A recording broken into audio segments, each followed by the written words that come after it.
you talk about cool full circle things. I just love that we're here. Yeah. Like I don't take it for granted. And I'm so grateful to the Big Ten Network that we are able, to cover the state, because it's special and you don't know how many of these you're ever going to get. And I was looking around today and I felt like I was, the players and coaches can't take it in yet, but I can. Yeah. I'm here for it. Totally. I'm going to, all the it's nostalgia. it's a special game and always will have a really special place in college football.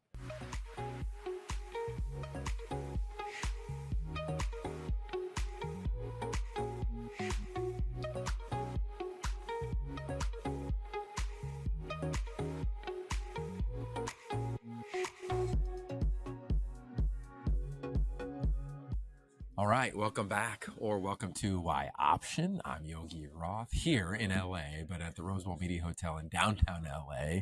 Jim Thornby is there in Northern California.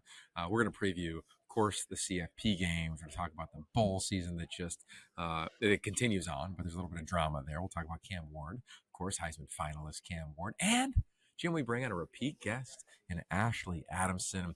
Made her go from our set to my left. Right to here. You can't go back to your room. You can't go to your room. You got to keep you. So we'll get to that interview in a few minutes as well. Her takeaways. It was a true gorilla interview. I loved it. Yeah. This is not your normal podcast interview. We're literally going gorilla style on it. So hey man, you got to compete out here.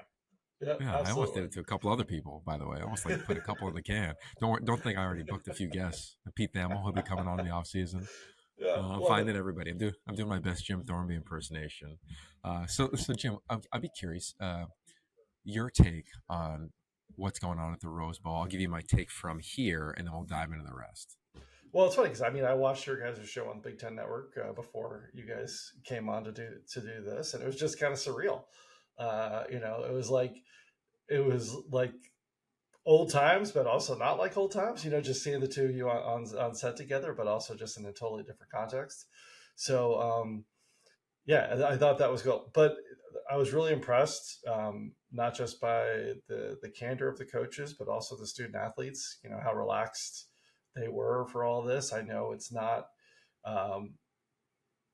this is the first year with the Rose Bowl being, sectioned off where it is as a quarterfinal game in the playoffs. So it's not all of the old pomp and circumstance that goes around that. They don't have time to do all of those same things anymore. So it's a much more condensed schedule. So it's almost taken on that more professional, whereas a lot of these the other old bowl games that are not a part of the playoff still have that kind of thing to them. Whereas now this has become much more of a thing. Like this is part of the CFP.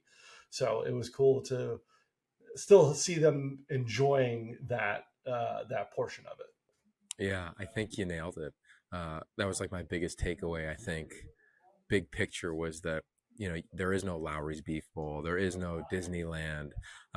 And I think the coaches prefer that in the landscape that we're in right now when you're in the midst of a playoff run. It's one thing if you're at the, if you're Washington. I've been watching all their videos down in El Paso for their bowl game. And that's cool. They're doing all these cool memories and team building thing. The memories that these two teams have, it's when they hoist the trophy.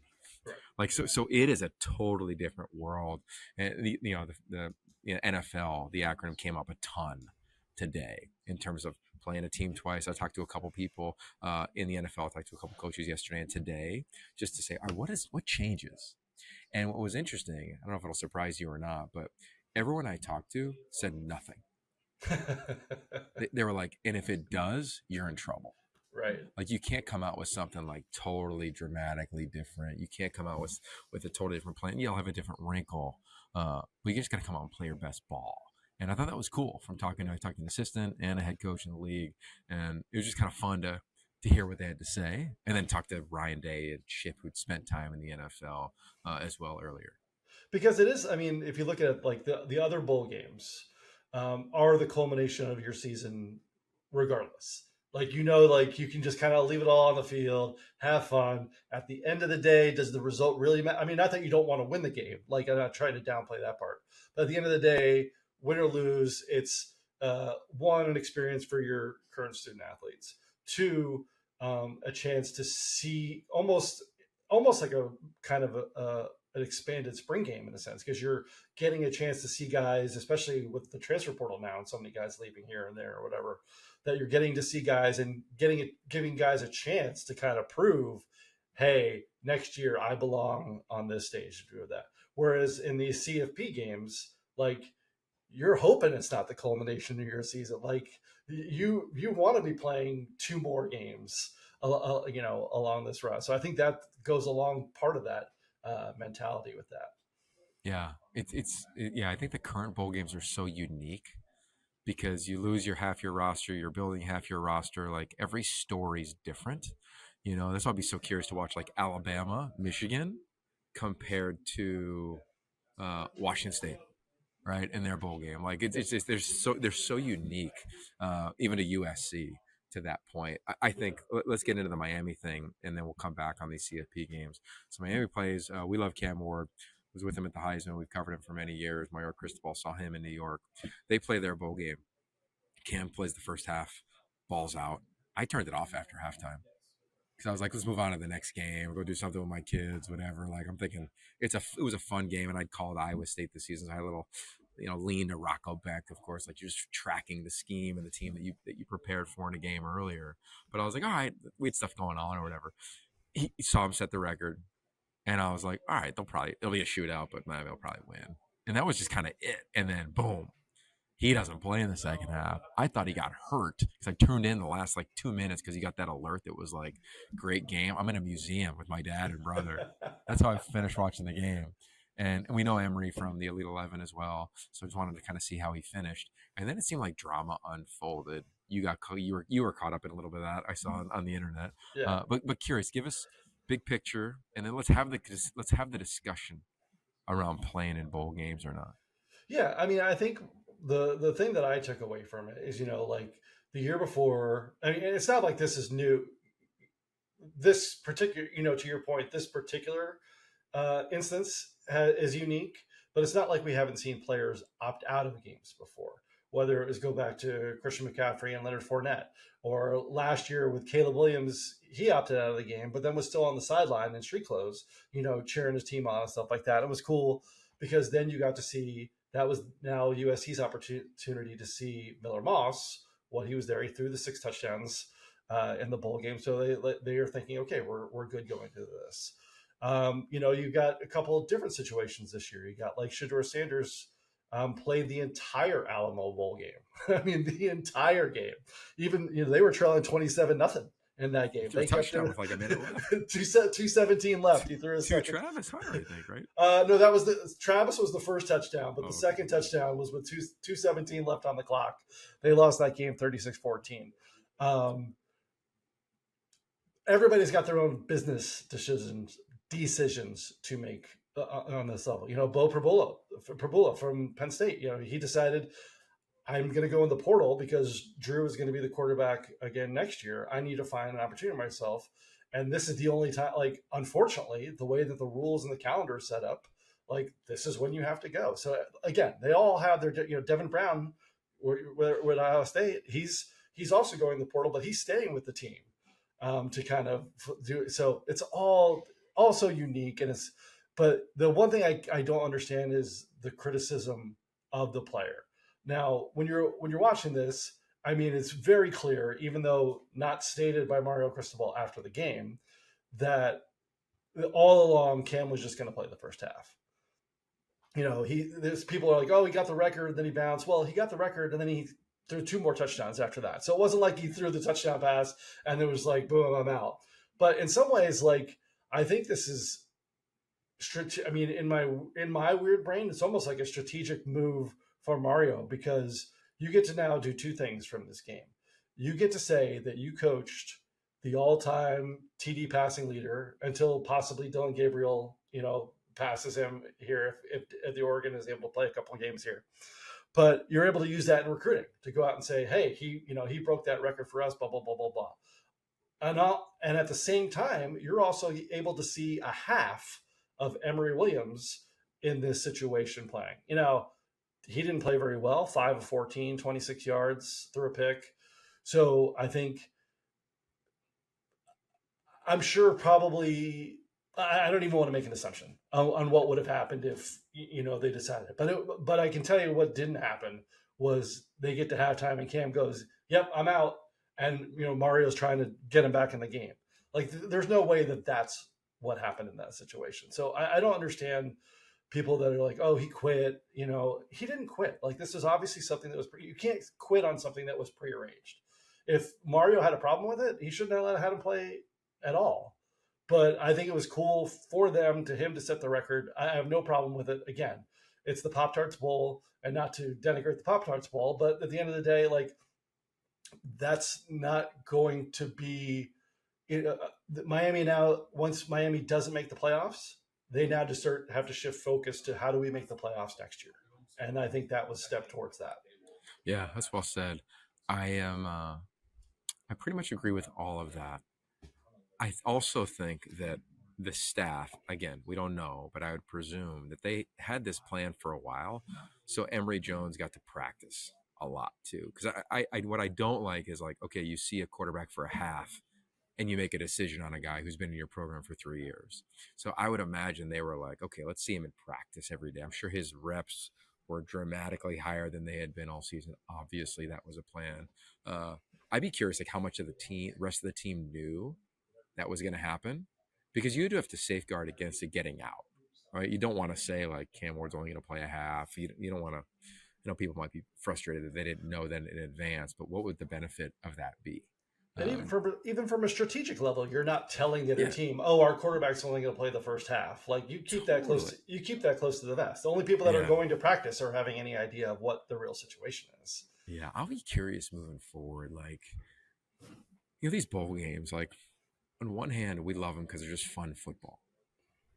I think as a player, I loved bowl games. I would have loved them in this era because half the team would have left or wouldn't have played, and I would have played a ton more. Like, there's something really fun to bowls, let alone the team experience. Basketball coaches always gripe about it because they're like, God, you can win 6 games, you can be 7-5 and have a hell of a season because you got some big ass trophy you put in your facility, but you finished 2 games above 500 in basketball, like go find a job. Right. I think there's something to that, but that's what makes football unique. There's only 12 guaranteed opportunities, so I'd be curious moving forward. Like, the calendar is going to change. There's no way this is going to exist next year where like you have a playoff team and Bo Prabula can't play in it on his team. Something is going to change. I haven't found one person that says, yeah, this is a good idea. Any of it. So that'll change. I also wonder, like, will there be a point, like if you're a draftable quarterback, like you just don't play, period, unless you're in a playoff game. And you're just like, this is just part of it.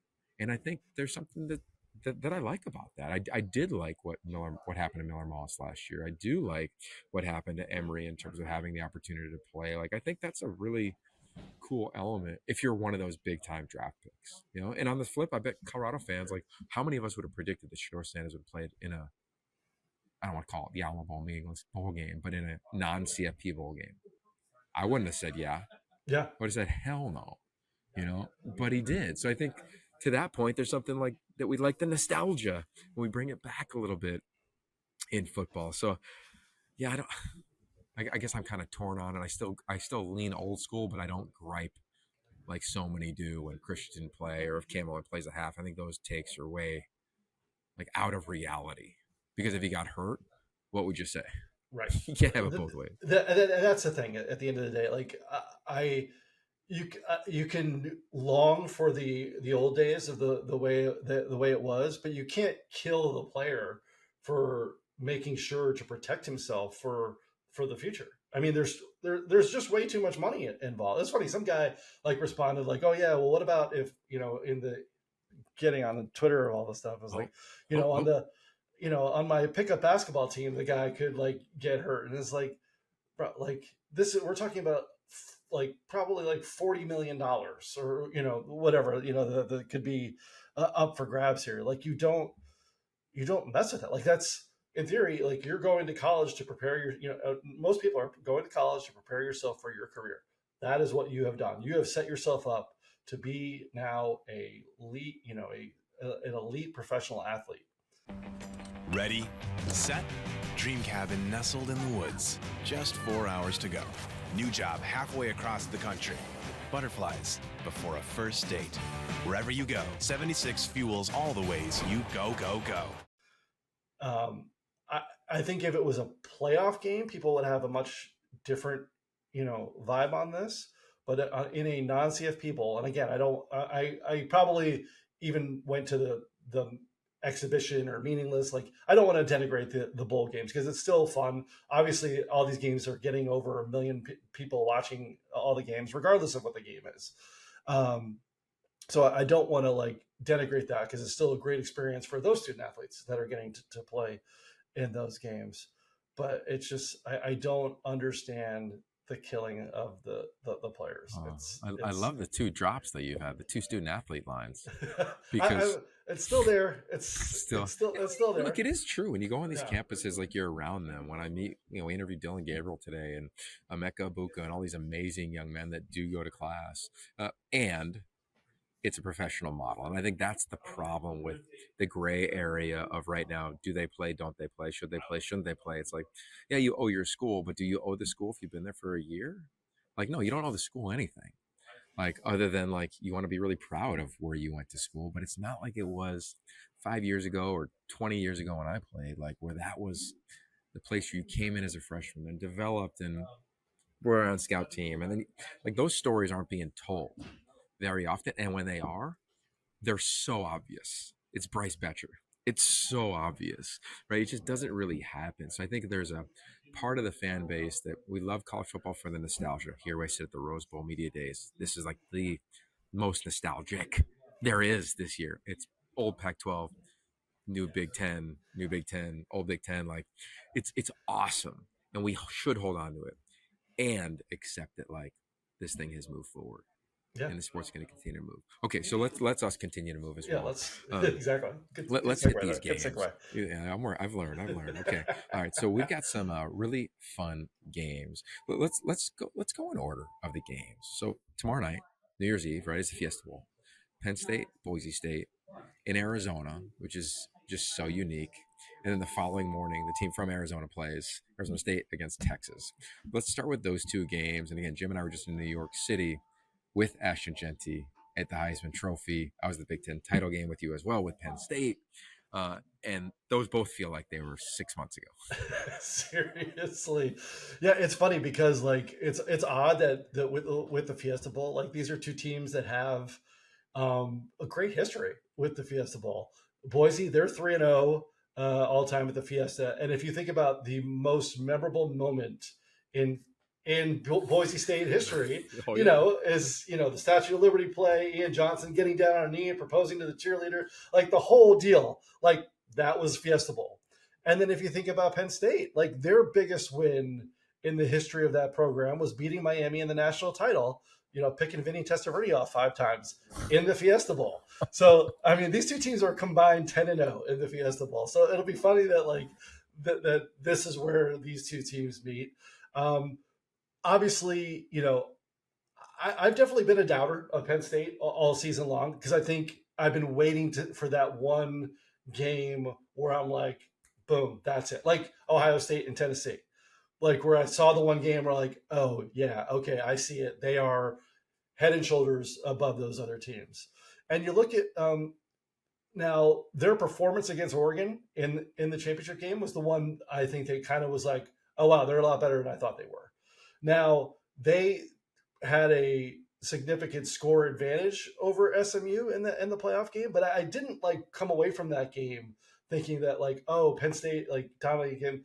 I came away from that game going, man, if Jennings isn't throwing the interceptions directly to the Penn State defenders, like maybe this is a different game. I still don't think SMU wins that game, but I didn't come away with that like, oh wow, that was a dominant Penn State performance.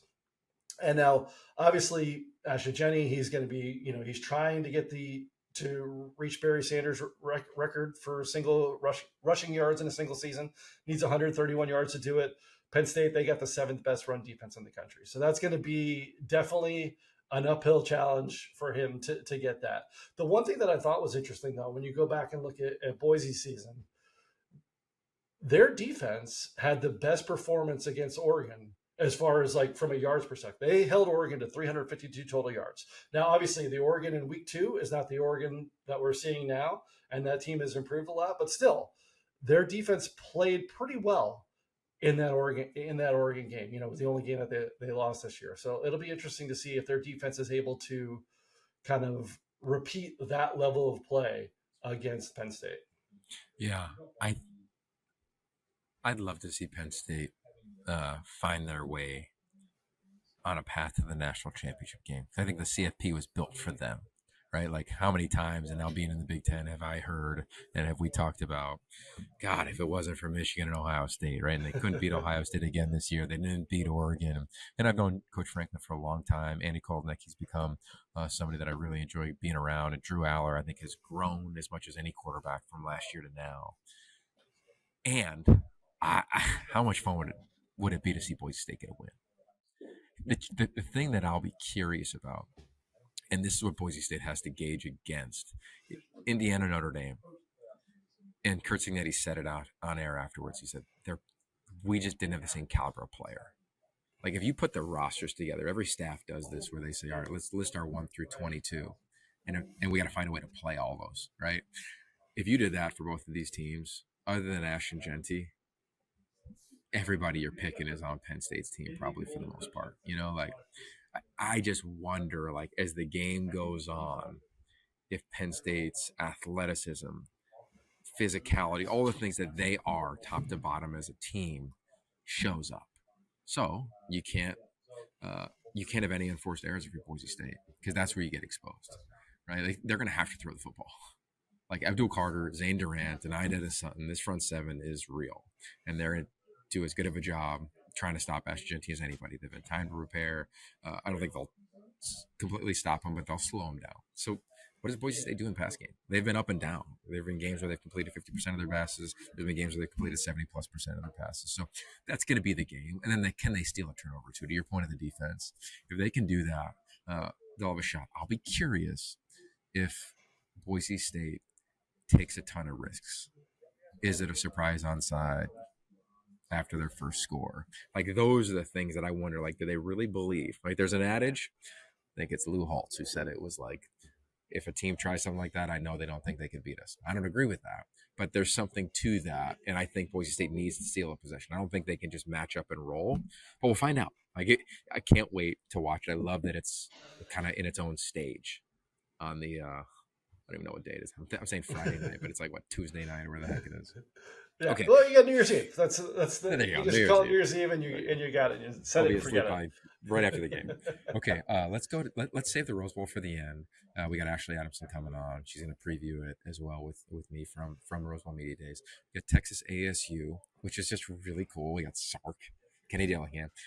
To me, kind of the same guy to a degree. If you go back to Sark at 32, 33 years old, he took the Washington job, right? There was no portal, but all of a sudden he started getting West Coast guys like Troy Williams and company, guys that started playing at a really high level. And then, of course, there's Kenny Dillingham, who gets the job as the youngest guy in America and just kills it in year 2. Are you kidding me? Year 1, they're running formations that we've never seen in our lifetime because they don't have enough offensive linemen against Liatu Latu and UCLA. Now they're in the freaking CFP off a bye. Like, are you kidding me? So where's your head go in this one? Well, you look at ASU, and obviously they're red hot here down the stretch, 6-game winning streak. And I thought the number that really stood out to me from that is they've got a +9 turnover margin during that streak. They've forced 11 and only turned it over twice. So they've really, been opportunistic at that. And you talk about, someone who's willing to take chances. Kenny Dillingham is a guy who's gonna be willing to take chances. But looking at some of the things, obviously, Sark is known as an offensive guy, but this Texas team, their defense, top 10 in total defense, top 10 in scoring defense, top 10 in run defense, top 10 in pass defense. So what is this ASU offense going to be able to do against them? Cam Scadaboo, last 3 games, almost 500 rushing yards, 9 total touchdowns. Sam Levitt since the 1st of November, he has 16 passing touchdowns, tied for the most of any, but him and Klubnik and Shador, those 3 are tied with 16 since the beginning of November. So how are they going to be able to keep doing this? And then Texas has kind of found their run game. I mean, they had 292 yards on the ground in that Clemson game, the most they had all season. So is ASU going to be able to do on offense what they did in the Big 12 championship game, or at least some, maybe not to the prolificness, but are they going to be as effective as that to be able to really hang with this Texas team?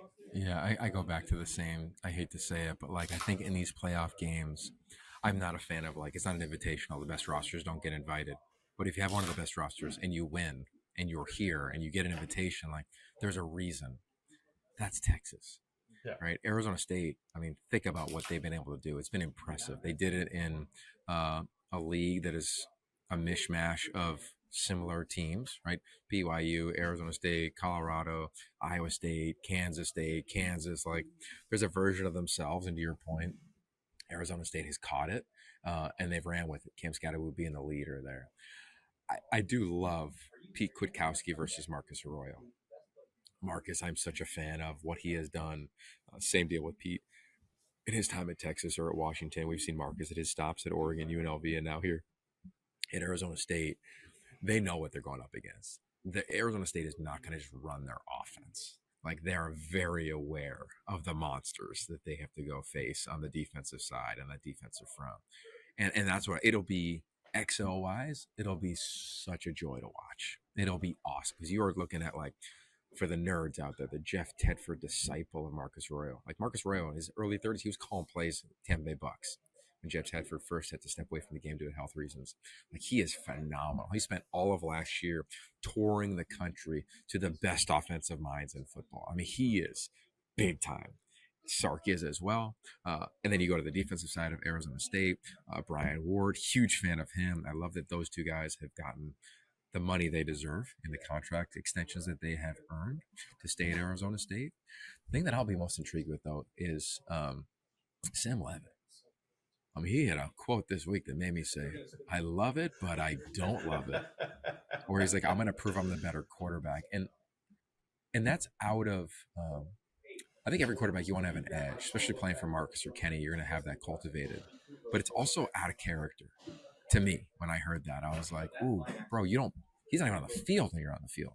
Like, if you're sitting on the sideline thinking, I'm gonna out throw that guy, or he made a play, I made a play. There's a part where that's fun, and that's Vince Young, Matt Leinart. But when you're your first year in college as a second-year player, as a starter, versus the veteran and Quinn Ewers, that to me is like, and you probably, as a coach, you probably don't say anything because you love the confidence he's riding. But I'll be curious. If I was calling the game, I'd have a camera on him after a negative play, and I'd say, Rhett Lewis on the sideline, what is the body language like? Because that to me was out of character. I don't know his character, but out of character for that position in the game.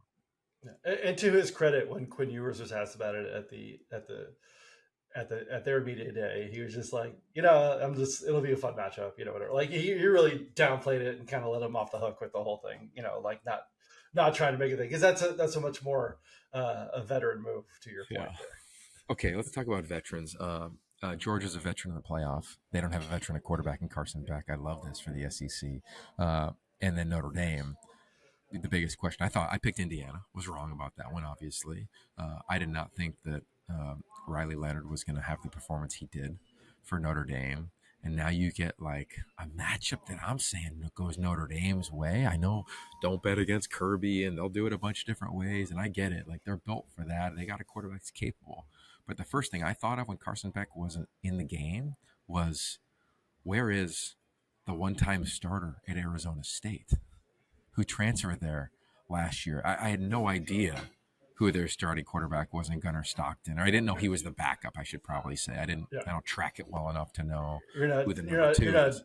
You're not milking out their depth chart there to really kind of figure out. Yeah. You just imagined. Yeah. It's easily the guy who used to be at Arizona State, which is another podcast, another conversation. But I see Notre Dame in this one, bro. I see Notre Dame potentially facing off against Penn State in what will be like the ultimate 90s matchup for a chance to go to the national freaking title. It's crazy. And it's funny because, like, with it being on that side of it, Notre Dame was the other team that I still wasn't sure about. And to be honest, I'm still not even sure about, because the majority of their yards in that game against Indiana came on the one play. It was 25% of their entire total yards came on one play. That's a great point.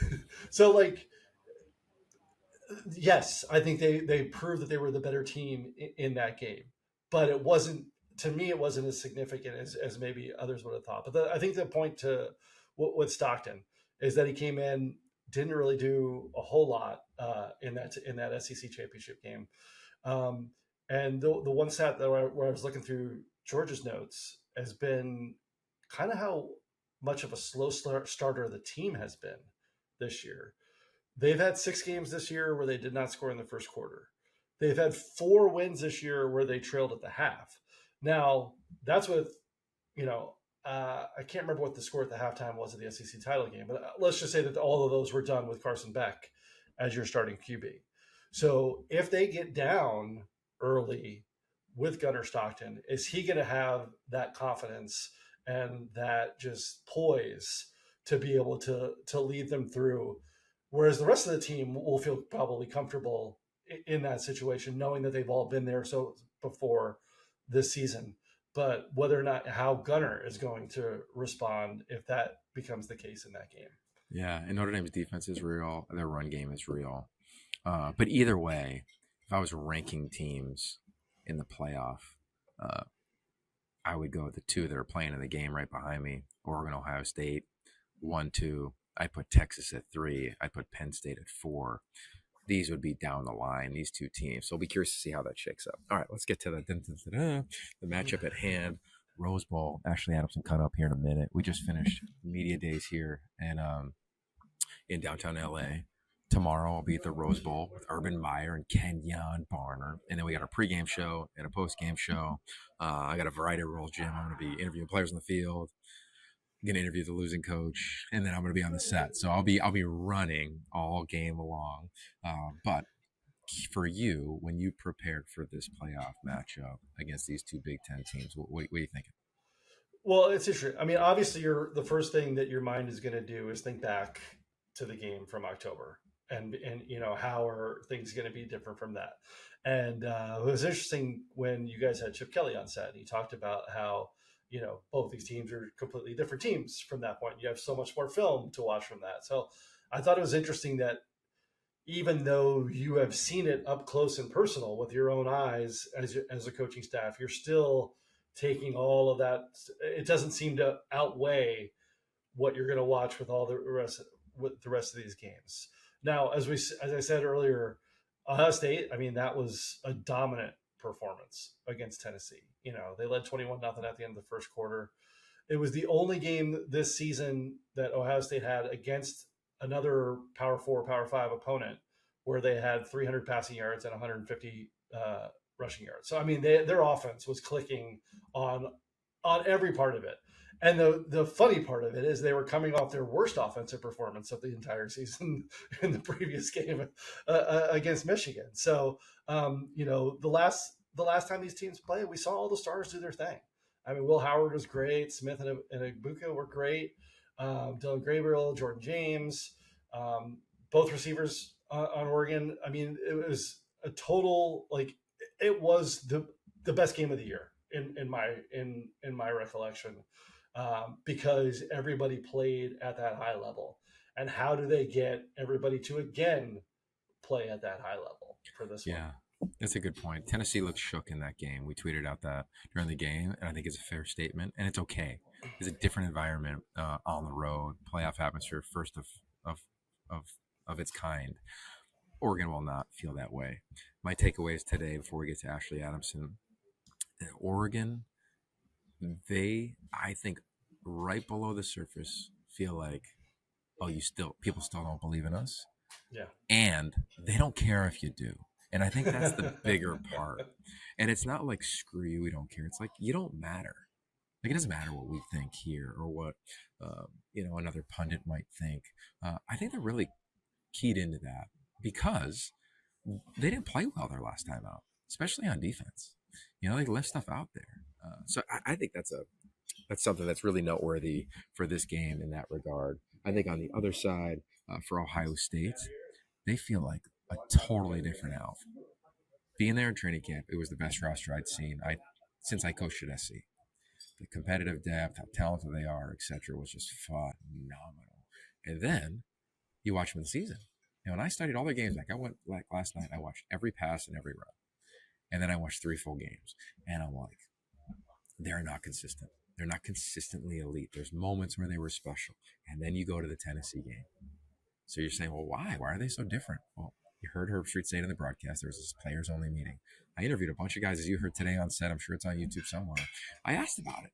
And they were very blunt, almost surprising to me of like, we had to air whatever grievances we had. And they said they walked out of there feeling lighter. I think that was JT Tui Omulau. He referenced that of like, we just felt lighter after that meeting, after that players only meeting. And they played lighter. I asked Will Howard, did you play with joy? It was totally different. So my question is, can you keep that? Maybe not, because it's 1/14 of your season. Right. So that's where like the intrigue for me is on this one. I cannot wait. I think it's the 2 best teams in America, not by a lot, but easily to me the 2 best teams, and then to me Texas is right below that. Yeah, I think this game for me is going to come down to the 2 Jordans. Jordan Birch didn't play the first game, so I think he's going to have a big impact on that game. And then Jordan James, he had 115 yards in that game. He's only one of 2 backs to top 100 against Ohio State this year. So if he can do that again, I think that means that Oregon's in a good spot. Okay, so here's something to keep an eye on, and I promise we'll get right to Ashley. I went back and watched Ohio State, as I referenced. They made changes defensively since they played against Oregon. The biggest change, just to be general, and I'm kind of talking quietly. I don't know I hope you can hear me, because yeah, we get you again. And I'm like, who's here? But this is what I evaluated, was that they're playing with like a middle safety, kind of like Kansas or Iowa State does. And this middle safety is playing inside linebacker. Sometimes he'll be deep. To me, if I was calling it, I would have a camera. It's often Caleb Downs. They're all everything safety, defensive back. How is Oregon going to account for him? To me, the way I would do it, and I think the best teams do it, is they assign somebody to block him in the run game, so he's not just free. So that means as a wideout, you might have to take a flatter path to work your way up the field. If he's playing deep third, okay, you got to take a different angle, or maybe it's on an offensive lineman or a tight end. Like, to me, that has to be the accountable thing, and that's different because Ohio State will move. They'll move their front, they'll move their safeties, they'll rock and roll different guys. So like, that is, if I was Herb Street in this one, and I'm sure he'll be on it, I would be circling that. And that first question I would ask Will Stein in the production meeting would have been, how do you navigate this unique look now that you're going to see? Because it will change as the game goes on. He's not just deep third like Iowa State, or he's not down in the box like a old school Rich Rodriguez 3-3-5 defense, or some other teams do that now, like Nebraska did it all season, for instance. It's unique. So take that one to your TV set at 2:00 on Wednesday afternoon, and enjoy this conversation with Ashley Adamson. As always, every one of our conversations are presented by our proud and founding partner, 76. I hear through the grapevine, Jim, there's a couple people from 76 going to be at the Rose Bowl. Proud Duck fans, as they should be. So hope to run into them there as well. I'm glad we were able to convince Ashley for the second time this year to come on and give us an immediate reaction from Media Days and a preview of the game. Here is Ashley Adamson, presented by 76. All right, as mentioned, Ashley Adamson, here we are. It's live in Media Days. We just recorded. There's a return guest, by the way. Jim and I just talked about it. It's good to be back. It was exciting. Thank you. It took a little while to get a repeat invite, but it's always a pleasure to be on Y Option. Needed the right moment. Yeah, if you're here, can't allow you to leave. No, I'm actually chained to the chair right now, just so that listeners know. But no, delighted to be back with you guys. Thank you. All right, so we'll be quick. We'll get you in and out. We got Media Days in front of us. Pete Thamel, Bruce Feldman, all the people are here. We just finished our show, and now here we are with Y Option. Your big takeaway: you hosted Media Days here for the first time. We both did with the Big Ten Network, but we have this classic game. So let's flip roles here. Yeah. What are your takeaways? I mean, it's honestly just from a personal standpoint, it's the first thing that comes to mind. It's just interesting because we've always come here up to this point, at least I have, from a Pac-12 network standpoint, right? So you're covering one game, one team, or you're covering one game but one team that you are kind of following along, and you kind of live and die by what happens with them. And now it's a different situation because obviously there's going to be a Big Ten team that wins this game. And my biggest takeaway from Media Day was just how unbelievable these players are. Like they are, every single one of them, so thoughtful, so well spoken, so articulating what they have all been through this season, what the opportunity and moment in front of them is, being able to weave in between knowing that there's pressure and yet you want to play with joy. So how do you appreciate the moment, but also it's a business trip. Every single guy we talk to, I'm like, oh, I have to come up with another question because I'm like lost in your answer. Yeah, we could have talked to everyone on set, from freshman Jeremiah Smith, who dropped the BS, which I'd like, because he did earlier in the week as well, about the PI. He thinks it's BS, by the way, against Oregon, all the way up to like Jack Sawyer or Dylan Gabriel on the verge of a 63rd start. Yeah. And I think it's an interesting point, Ash, because college football is dramatically different. Jaded, one can argue, a fan easily can get. Players are getting paid. Rosters are constantly in flux. And then the teams that, at least perceptually, have either the highest paid roster or have an unlimited roster in Oregon with Phil Knight, however you want to slice it up. To your point, the players are phenomenal. And I don't know if you get that in the NFL. You always had it in college, but maybe not as seasoned as some of the guys that we have now, because so many returned to Ohio State or returned to Oregon. It was one of the things that Dan Lanning has talked about in the past, and I brought it up when he was on set with us, is just that there has been a loss of selflessness in college football. And we've seen that with how everything is kind of played out and the changes, whether you agree with them, love them, hate them, they are what they are. But I think that both of these teams, and you heard Chip Kelly talk about it with Ohio State, and we should talk about him in a minute, but that it would be hard to call plays for a bunch of guys that were this talented if they weren't who they were, if they weren't so selfless, if they didn't love making that block as much as they love catching the touchdown. So I think both of these teams, that was one of the biggest takeaways of these guys play for each other. They're a bunch of stars, but it doesn't feel like they act like a bunch of stars. Like they're both really connected. So it's going to be interesting. What was your biggest takeaway? I think there were so many things that we talked about on set, and like my brain is spinning. Maybe JT and Emeka being Oregon fans growing up. I love that. I think for Oregon, you feel it right below the surface. They're like, oh, you still don't think we're good. Mm-hmm. And we don't care, and we're coming. Like, I feel that same confidence. I think for Ohio State, they confirmed a lot of things, and I didn't know if they would, right? We haven't been around them a ton. Like, we talk about them all year long, but I haven't had an Ohio State game. I was there in training camp. You talk about them every week. We hadn't been on campus necessarily. Yep. And they confirmed that they did. The players only meeting was a big deal. Yeah. They aired whatever they had to air, and they played free.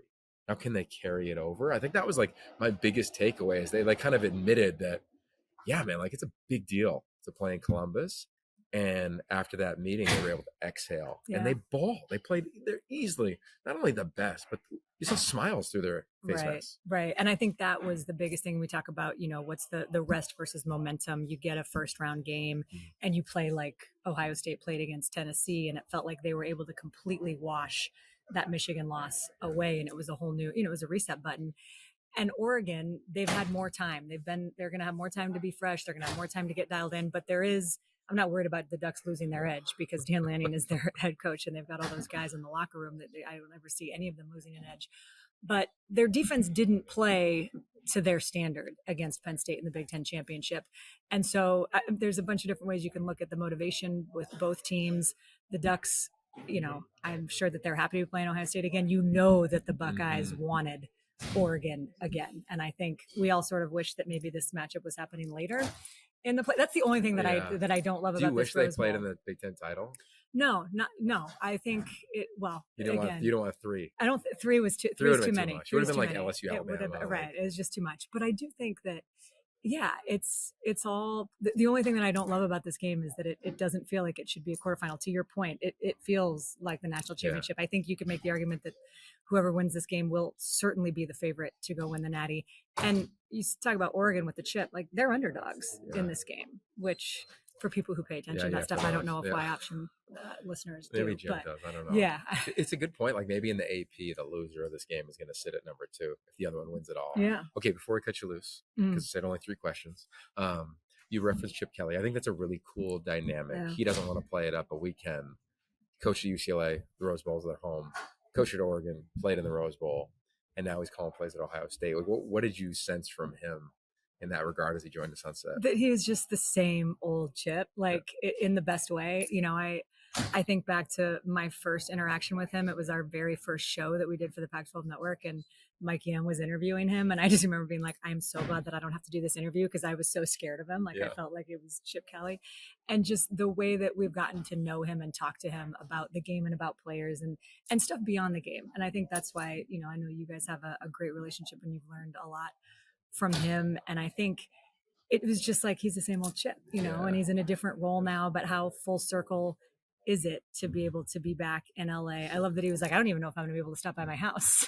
Like our schedule's pretty tight. But yeah, I don't know. What'd you take from our I love conversation? that he didn't sell his house. Yeah. Like you get to the West Coast, you always keep one foot here. Exactly. You always come on back to the beach. So I appreciate that. I think that he's I've got a really fun relationship with him. Like he's one of my, I think, dearest friends in the business. From watching him when he was at Oregon as an assistant and I was still coaching, to then like watch what he's done in his career. And I've just always loved like the wisdom he imparts on like the next generation of coaches. He was the young rock star, right? And now where he goes. And I think how cool is it? Like think about, as the one Hall of Famer on this show right now, think about like your childhood friend who was on your team. Yeah. And imagine if you two are on the same staff at like the biggest program in America, at least in the conversation of. I think it's really cool. Yeah. Like it's really cool to see he and Ryan Day. And it was cool to see Ryan Day. Yeah. I've known Coach Day for a couple of years now, and he was great with us on the set. I think them beating Tennessee has clearly been a catapult for this program because as the players referenced, it could have gone either way. Totally. Could have frayed or came together, and Oregon's going to get the best version. I think so too. And that's going to be the best part of this. And I will just say as we wrap this up, like you talk about cool full circle things, I just love that we're here. Like I don't take it for granted. And I'm so grateful to Big Ten Network that we are able, to cover the state because it's special and you don't know how many of these you're ever going to get. And just, I was looking around today and I felt like I was, the players and coaches can't take it in yet, but I can. I'm here for it. I'm going to, it's a special game and always will have a really special place in college football. All right. Well, you have a special place in Y Option. You're episode 1. Yeah. And now the final episode of the calendar year. Oh, no way. Yeah. So we may pull on it again. We may pull it on it again. I don't even believe you. Yeah. We may just in terms of, recap, look back. It's been awesome to watch what you guys have done. I will say shout out to you and Jim Thornby, who low key, and I've texted him this many times, he's a hell of a listen on the pod. Takes. Okay. He's got great takes. There's a lot of different things that every single time I'm like, oh, Jim, that was awesome. Yeah. That was great. Like Yogi's fine, but like Jim is the heart and soul of this. He's up for postseason awards. Shout out to having Dory Gabriel on. We talked to Dylan about his mom. It was my favorite episode of the year, as you know, and listening to moms is near and dear to my heart. And I just what you guys are doing is awesome and appreciate all the conversations. And I feel really special that I got to be part of the mic drop. There it is. All right. Ashley Adamson. Peace. Oh yeah. All right, here it is, the afterglow. That was Ashley Adamson, presented by our founding partner, 76, Jim Thornby. I'm Yogi Roth. Ashley, always gracious with her time with us. Jim, your takeaways from a little insight from Ashley here at Media Days. I just appreciate the two of you going guerrilla style for that interview and this podcast here. It's cool to have the boots on the ground there and be able to get that kind of perspective. And it's just, like I said at the top of the show, it's just surreal to kind of see you and Ashley doing the same thing we've done for years, but now just in a different place, but still connected on the Oregon side, and then bringing in the Ohio State side with and that being still connected through Chip and everything else. So it was really cool to see you guys just doing your thing. Yeah, it was interesting. I was talking to Coach Day, and I said, "Hey, you and I met in 2018 when he was the offensive coordinator at Ohio State, and they played Utah. And we were at that game, to your point, covering it for the Pac-12, covering Utah. But we got an interview, I think, with Urban Meyer because it was his final game as the head coach. And to your point, as a broadcaster, when you work often for a conference on network, you're just covering the team from your conference. Like you don't ever get this before. So you're just preparing for the one team.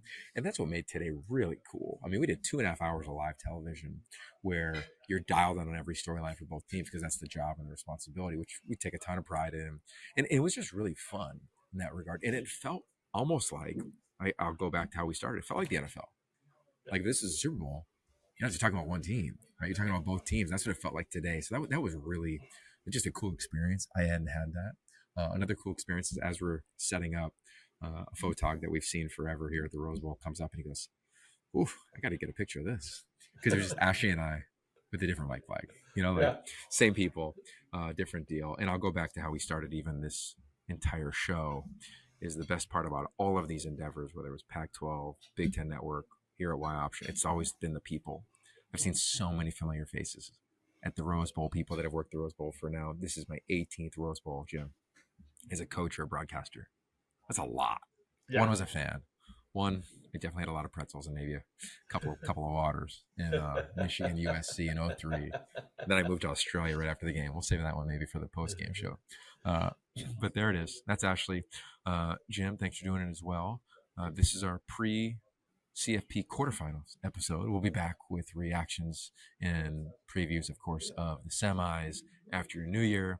Jim, before we cut it loose here, New Year's, big plans, resolution guide? You want to wait till afterwards? I mean, I think just the whole 30 minutes of the first 30 minutes of the show, I kind of laid out my plans for for New Year's. Yeah, I'm looking forward to watching these games. I mean, that'll be the one cool thing about, just kind of locking into the house here and like really diving in deep to be able to see it. And really how they're all, none of them are competing with each other. So I can literally just sit my butt on the couch and dig in. I love that. Well, I'll call you after the game because we have a pre-game show on. So I probably won't watch much of the first game. Then we have a post-game show, so I won't watch anything of the second game. And my whole family's coming to the game. So I will have no clue about what really happened on New Year's Eve.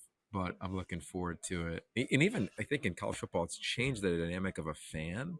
I talked to many friends in LA that always go to the Rose Bowl that were like, nah, I want to watch all three. Like there's that much intrigue. I'm going to stay at home and watch all three as it's 70 degrees in Pasadena. So how about that? All right. I know the Adamsons will be at the game. My family will be there. Jim will be all over it as well. Y Option Social. Ashley, thank you. Jim, thank you. 76, thank you. I'm out.